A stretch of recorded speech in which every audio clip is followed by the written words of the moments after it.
Halo, apa kabar? Saya Benny Dermawan. Selamat datang di era digital, di mana teknologi terus mengubah dunia. Mari kita jelajahi bersama perkembangan sains, hobi dan teknologi saat ini dalam CNN Indonesia Tech.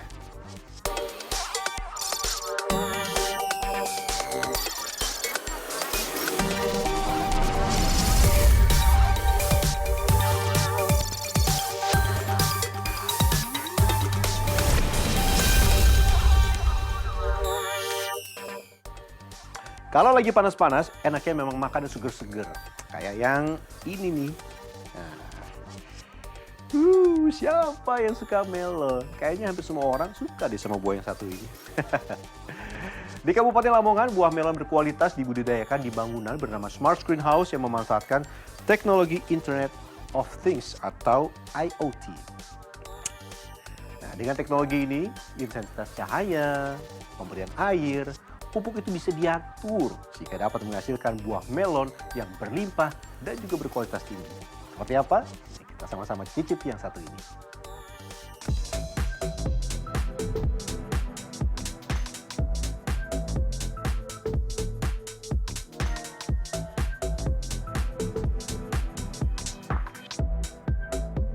Di tengah pesatnya perkembangan teknologi pertanian, Sukati Farm yang terletak di Desa Sumber Kerep, Kecamatan Mantup, Kabupaten Lamongan, Jawa Timur ini telah menerapkan sistem budidaya melon yang inovatif melalui Smart Screen House. Sistem pertanian Smart Screen House berupa bangunan pertanian yang memanfaatkan teknologi untuk mengontrol lingkungan dan meningkatkan produksi tanaman. Dengan sistem penanaman polybag dan irigasi tetes yang diatur dengan teknologi Internet of Things atau IoT, sistem tersebut diklaim mampu menghasilkan buah melon berkualitas tinggi yang melimpah. Jadi di Smart Screen House Sukati Farm ini kita menggunakan sistem polybag ataupun irigasi tetes yang mana ini lebih efisien, lebih irit bobot dan juga hasilnya lebih maksimal. Dari minat masyarakat juga sangat antusias karena rasa dan kuantitas dari melon yang kami hasilkan itu lebih baik dan juga rasanya lebih manis dibandingkan melon-melon yang ada di luaran sana.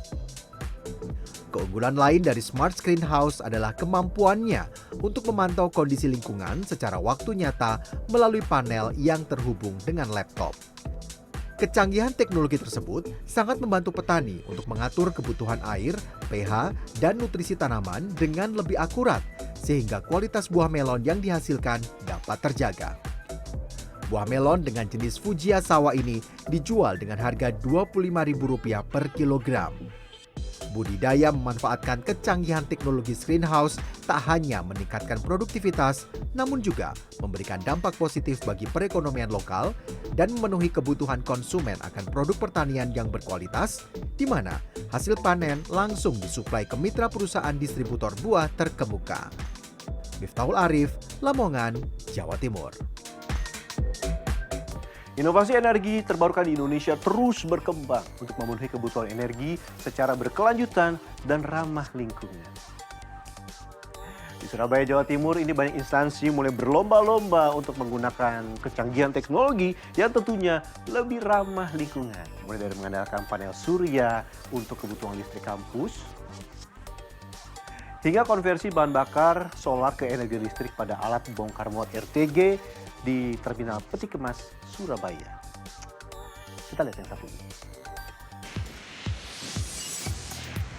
Sebuah kampus di Surabaya, Jawa Timur menerapkan konsep Eco Kampus atau kampus ramah lingkungan. Konsep ini bahkan sudah diterapkan sejak 5 tahun yang lalu. Ya, kampus Dinamika Surabaya memanfaatkan sejumlah teknologi untuk mewujudkan lingkungan yang lebih bersih dan sehat. Salah satu teknologi yang sudah diterapkan dan menuai banyak manfaat adalah panel surya. Ada lebih dari 69 panel surya yang terpasang di parkiran kampus. Hasil penyerapan energi matahari dari setiap panel ini difungsikan untuk mengalirkan arus listrik untuk penerangan di 3 lantai Universitas Dinamika Surabaya. Dalam 1 bulan, pihak kampus mengklaim bisa berhemat 1 hingga 2 juta rupiah untuk biaya listrik. Selain panel surya, kampus ini juga membuat inovasi teknologi ramah lingkungan lainnya, yaitu wadah penampung air hujan. Daripada air hujan terbuang sia-sia, pihak kampus membuat wadah penampung khusus. Air hujan yang jatuh akan ditampung dan difiltrasi menggunakan batu dan spons. Jika air sudah tersaring, maka akan ditampung di sebuah bak. Nah, air yang tertampung ini biasanya akan digunakan untuk menyirami tanaman. Untuk penampungan air dulu. Penampungan air itu kita manfaatin dua. Yang pertama kita manfaatin air hujan, dan yang kedua kita manfaatin air dari gedung. Jadi dari gedung itu ketika kita dari floor drain gitu yang turun, itu turun semua, kita tampung ke tandon bawah. Dan kalau air hujan kita ada tandon tersendiri lagi yang memang nampung air hujan. Sehingga waktu hujan kita tidak pakai siram, tetapi ketika tidak hujan, air hujan yang sudah ditampung hari sebelumnya itu kita manfaatin lagi untuk siram. Nah, kapasitas mungkin sekitar 500 liter gitu ya. Itu yang kita pakai. Tidak bisa untuk siram semua, tetapi itu cukup untuk penghematan lah, sekitar 500 liter itu satu hari ya cukup kita pakai itu. Nanti besok ya mungkin kalau hujan kita tampung lagi kayak gitu. Kalau untuk panel surya atau solar cell itu kita ada sekitar 69 panel. Satu panel itu sekitar 375 sampai 400 WP ya, watt peak. Itu kita fungsikan dialirkan ke lampu-lampu gedung. Jadi kita punya ada 9 tingkat di sini.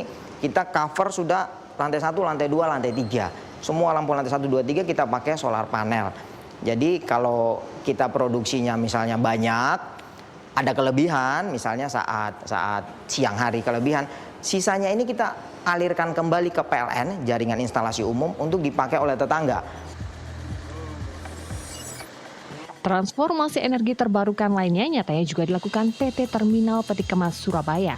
Anak perusahaan dari Pelindo ini juga berkomitmen untuk mewujudkan pelabuhan yang ramah lingkungan. Beberapa peralatan bongkar muat pun juga telah bertransisi dari yang sebelumnya menggunakan bahan bakar solar beralih menjadi listrik.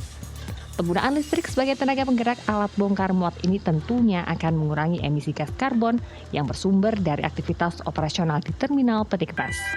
Salah satu alat bongkar muat Peti Kemas Surabaya yang telah menggunakan energi listrik adalah Rubber Tire Gantry atau RTG. Alat ini digunakan untuk memindah dan mengangkat kontainer di pelabuhan. Sebelum beralih ke listrik, operasional RTG ini menggunakan genset berbahan bakar solar. Kami sudah melakukan perubahan di dermaga, itu sudah 100%, 12 kren kami, key-crane kami sudah menggunakan listrik. Nah, sekarang tahap kedua, bergerak ke Seaway, kami akan melakukan perubahan 100% juga terhadap RTG kami, dan sekarang sudah di tahap awal sudah berubah 4 unit. Dan konsumsi atau penggunaan energi listrik ini kita gunakan setiap shift, itu sekitar 8 jam, full kita pakai menggunakan listrik. Ada beberapa hal yang mungkin masih menggunakan bahan bakar fosil, dalam hal ini menggunakan genset, itu untuk kepentingan perpindahan RTG ini dari satu blok ke blok yang lain. Tapi setelah itu at all 8 jam seluruhnya menggunakan listrik. Dan dari kami Pak, manfaatnya Pak sangat besar sekali. Kenapa alat-alat ini jadi lebih reliable, lebih bertahan lama dan tidak mudah rusak. Pada RTG konvensional, bahan bakar yang dibutuhkan satu unit RTG adalah 20 liter solar per jamnya. Karena aktivitas bongkar muat di pelabuhan cukup tinggi, maka dalam sehari pengoperasian RTG bisa memakan waktu hingga 20 jam lebih. Artinya ada sekitar 400 liter solar yang digunakan untuk menggerakkan satu unit RTG per hari. Sehingga bisa dibayangkan emisi karbon yang dihasilkan dari proses ini. Dari 22 unit RTG yang dimiliki PT Peti Kemas Surabaya, 4 diantaranya sudah menggunakan energi listrik. Targetnya secara bertahap semua alat bongkar muat di Terminal Peti Kemas Surabaya akan 100% menggunakan energi listrik. Tidak hanya berdampak pada efisiensi biaya logistik, transformasi energi ini juga berkontribusi besar untuk menekan emisi karbon pada aktivitas bongkar muat pelabuhan. Kalau gambarannya waktu kita pakai solar, itu bisa dihitung emisi CO2-nya. Karena pemakaian solar ini 1 liter kita pakai solar, itu kita mengakibatkan emisi CO2 khususnya itu sekitar 2,68 kilo. Jadi kilo. Jadi gas buang CO2 satu gas buang aja 2,68 kilo. Dari 1 liter yang kita konsumsi, kita bakar, itu 1 liter, apalagi kalau 800 liter per unit. Nah itu benefit untuk green pot yang ramah lingkungan, energi yang terbarukan itu sangat-sangat signifikan. Karena dipakai di pot, khususnya di terminal ini, konsumsi BBM untuk alat ini relatif sangat besar. Jadi waktu kita konversi ke listrik, jadi semua emisi tadi yang begitu besarnya itu bisa kita tekan sekali. Sangat-sangat kita tekan. Menurut dosen teknik Universitas Dinamika Surabaya Haryanto, konversi energi terbarukan menjadi salah satu upaya untuk menyelamatkan lingkungan dari berbagai macam pencemaran. Dari sisi teknologi sangat baik ya, karena sebenarnya untuk listrik, penggunaan solar dengan listrik itu relatif secara teknologi itu relatif mudah menggunakan listrik ya, dari sisi perawatan, dari sisi maintenance, dari sisi yang lain itu teknologi listrik itu lebih sederhana dibandingkan dengan solar, karena di dalam solar atau BBM yang lain itu ada proses pembakaran, ada proses yang lain. Karena kalau listrik tidak, hanya menggunakan listrik untuk memutar motor, kemudian digunakan untuk menggerakkan sesuatu. Nah itu menjadi teknologi yang tidak rumit, sebenarnya lebih sederhana. Manfaat yang dirasakan terutama ini di polusi udara. Indonesia menargetkan bauran energi baru dan energi terbarukan bisa mencapai 23% pada tahun 2025 ini. Target ini merupakan bagian dari komitmen pemerintah Indonesia untuk mencapai net zero emission pada 2060. Dengan aneka inovasi dan kolaborasi semua pihak untuk menggunakan bahan bakar yang ramah lingkungan sebagai sumber energi, diharapkan dapat mendukung target zero emisi di Indonesia. Gia Clarissa, Gancar Wicaksono, Surabaya, Jawa Timur. Aduh, hujan lagi. Nah, hujan deras ini dianggap sebagai penyebab banjir di mana-mana. Emang iya? Kalau air hujan bisa dikelola, kira-kira lain gak nih ceritanya? Tetap di sini ya, saya kembali sesaat lagi.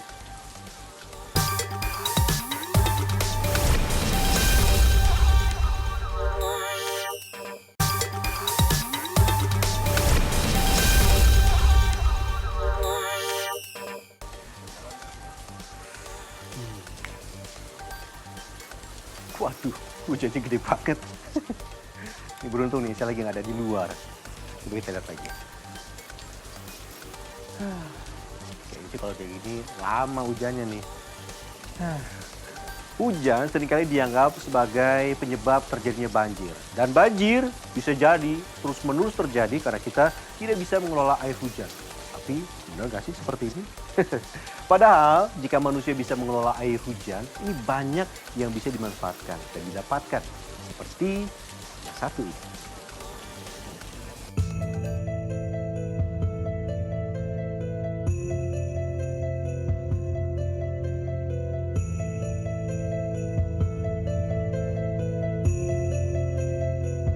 Hujan lebat yang mengguyur wilayah Jakarta dan Bekasi beberapa waktu lalu kembali menyebabkan banjir di sejumlah titik.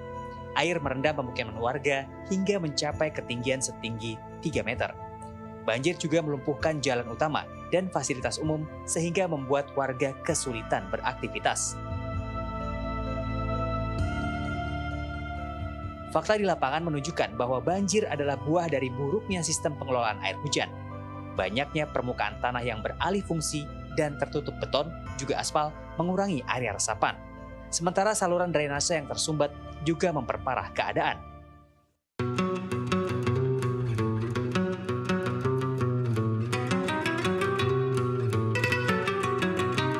Di sisi lain, air hujan sejatinya adalah sumber air murni yang dapat dimanfaatkan jika dikelola dengan baik. Seperti yang dilakukan oleh pesantren Arisalah di Kabupaten Bogor, Jawa Barat, yang berhasil menampung dan memanfaatkan air hujan untuk kebutuhan sehari-hari. Apalagi pesantren ini terletak di wilayah yang memiliki permasalahan kualitas dan kuantitas air bersih. Yang pertama yaitu untuk konsumsi santri tentunya. Selain itu juga untuk kebutuhan mandi dan air wudhu kita juga menggunakan air hujan ini. Pemanfaatan air hujan di pesantren ini bahkan telah menghemat anggaran pembelian air hingga 70% setiap hari. Para santri pun kini terbiasa menggunakan air hujan sebagai air bersih dan air minum sejak 1 tahun terakhir. Enak, segar. Ini kayak lebih segar gitu, kayak yang air dimasukin kulkas tapi enggak gitu. Pemanfaatan air hujan juga menjadi media edukasi antar santri. Para santri juga mempelajari bagaimana memastikan air hujan yang akan mereka konsumsi bersih dan aman. Sebelum diminum, air hujan diendapkan, diproses dengan alat khusus sehingga dapat memenuhi standar kualitas air minum. Nah, cara mengetahui air ini hujan aman dan terjamin keamanannya itu menggunakan alat TDS, Pak. TDS itu adalah Total Dissolved Solids, biasanya untuk mengetahui jumlah kandungan zat padat dalam air. Coba kita ukur. Betul, Pak. Ya, jadi saya ukur ya, Pak. Oke, TDS di air hujan ini angkanya 5. Betul, Pak. Oke, ini rendah atau tinggi? Ini itu rendah, Pak. Rendah. Ya. Jadi memang kalau yang umum biasanya memang air minum atau yang layak dikonsumsi TDS atau kandungan zat padat dalam air itu di bawah 50 atau di bawah 100. Ini di bawah 10 bahkan ya. Jadi aman ya buat diminum ya. Namun tidak semua upaya pengelolaan air hujan berjalan sukses. Di Jakarta misalnya, Kampung Gembira Gembrong yang memiliki konsep zero runoff dengan menerapkan sistem resapan air hujan ternyata belum efektif. Ternyata tidak semua niat baik bisa berujung manis, seperti di Kampung Gembira Gembrong, Jakarta Timur ini, yang awalnya punya konsep menarik, yaitu menyimpan air hujan ke dalam sumur resapan, tetapi ternyata membutuhkan evaluasi. Sistem sumur resapan yang digunakan sejak pembangunan ulang kampung ini pasca kebakaran dianggap tidak berfungsi efektif. Warga RT 2 RW 1 Cipinang Besar Utara Jatinegara Jakarta Timur merasa sistem ini justru sering menyebabkan genangan. Oh ini perawan-perawannya ini dari atas dialirkan ke bawah. Jadi ini alirannya nih ya? Ya, bawah, dari sana semua rumah di sini konsepnya mengembalikan air dari hujan ke resapan. Oke, resapannya yang kita di atas, di bawah kita ini Pak ya? Tapi resapannya ini nggak berfungsi Pak. Sekarang nggak berfungsi? Nggak berfungsi sama sekali. Oke, seperti apa nggak berfungsinya Pak? Kalau hujan masuk gimana? Masuk pun juga enggak, balik lagi ke sana Pak. Oh karena ini ada turunan ya Pak di sana. Ini berlaku untuk semua resapan atau hanya di sini aja nih? Nah semua juga yang dari pasca ke sana juga nggak ada yang berfungsi. Dosen Teknik Lingkungan Universitas Indonesia sekaligus ahli tata kelola air, Firdaus Ali, menerapkan konsep pengelolaan air hujan di rumahnya. Dengan sistem lubang resapan dan pemanfaatan air kotor dan limbah rumah tangga, ia memastikan tidak ada setetes air yang terbuang ke selokan, melainkan mengembalikannya ke dalam tanah. Menurut Firdaus Ali, siklus hidrologi air harus dikembalikan haknya agar kelak air menjadi sumber kehidupan, bukan krisis, bahkan bencana. Tuhan menciptakan sedemikian rupa yang kita sebut dengan siklus hidrologi. Ya, jadi hujan turun, lalu kemudian begitu dia turun, misalkan di hulu ada vegetasi. Vegetasi itu adalah fungsi retensi, fungsi untuk menahan. Jadi begitu hujan turun, misalkan secara kuantitatif ya, turun 100, kemudian 90 diresapkan. Lalu 10 dilimpaskan yang kita sebut dengan run off tadi. Nah, yang 10 ini masuk ke badan air, ke sungai, ke situ, ke embung, ya, ke waduk gitu kan. Karena jumlahnya sedikit, dia nggak meluber. Tetapi kemudian karena yang sekarang dibalik, karena ruang sudah kita konversi, yang meresap semakin sedikit, ya katakan hanya 10%. Yang 90 itu melimpas dalam waktu yang bersamaan. Banjir bukanlah takdir yang harus kita terima. Jika kita mampu mengelola air hujan dengan baik, kita bisa menghindari bencana sekaligus menjaga ketersediaan sumber air bersih saat ini dan di masa mendatang. Yogi Tujuliarto, Iman Firmansyah, Jakarta.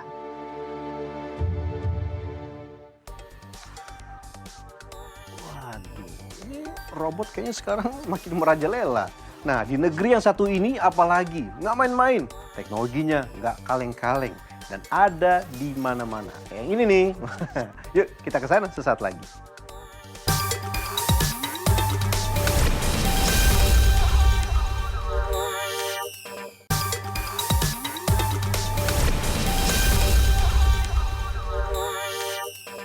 Dunia robotik di Tiongkok udah nggak main-main. Ratusan ribu bisnis sudah melibatkan robot dalam usahanya. Nih, ada robot pelayan di restoran.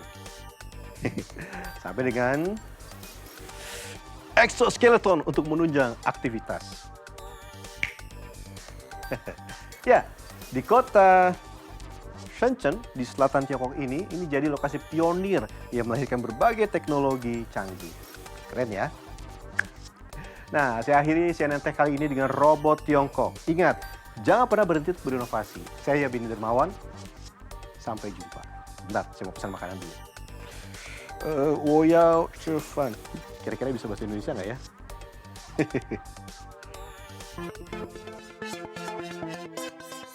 Mulai pengantaran makanan, manufaktur industri, hingga bantuan medis, robot-robot buatan Tiongkok kini semakin mendominasi pasar global. Kota Shenzhen di selatan Tiongkok pun menjadi pusat inovasi yang melahirkan berbagai teknologi robotika yang canggih. Hingga akhir tahun 2024, terdapat lonjakan pesat dalam penggunaan robot pintar di Tiongkok. Tercatat, lebih dari 450.000 bisnis robot pintar yang beroperasi. Jumlah ini meningkat 3 kali lipat sejak tahun 2020. Salah satu robot yang sukses adalah robot pengantar makanan buatan kota Shenzhen yang sudah digunakan lebih dari 60 negara. Permintaan ekspor robot ini pun melonjak hingga 4 kali lipat di kuartal pertama tahun 2025. Selain robot pengantar makanan, robot kerangka luar ringan berberat 1,5 kg yang dapat mengangkat beban berat hingga 15 kg ini pun menjadi produk populer di pasar global. 登山机器人爆火以后呢，一个100多个合作伙伴在线，每家都问相同的问题：我们能不能哪怕预付款，先给我卖几台？ Pertumbuhan pesat industri robot di Shenzhen didukung oleh investasi besar dalam penelitian dan pengembangan, serta rantai pasokan yang kuat di wilayah Guangdong, Hong Kong, dan Macau. Selain itu, pemerintah Shenzhen menerapkan mekanisme kompetisi terbuka untuk mendorong inovasi. 这就是挂榜谁来答题？你看，首先我们会先征集这各个企业对这关键核心技术的一些需求，然后他们进行来申报，筛选出真正的可以解决我们的关键核心技术卡脖子的问题。 Dan untuk memperluas pangsa pasar global, perusahaan-perusahaan robotika asal Tiongkok pun aktif berpartisipasi dalam pameran dagang internasional seperti pameran Canton yang baru digelar pada Maret lalu. Dengan inovasi yang terus berkembang dan fokus pada ekspansi global, Tiongkok bisa mempertahankan posisinya dalam memimpin industri robotika dunia.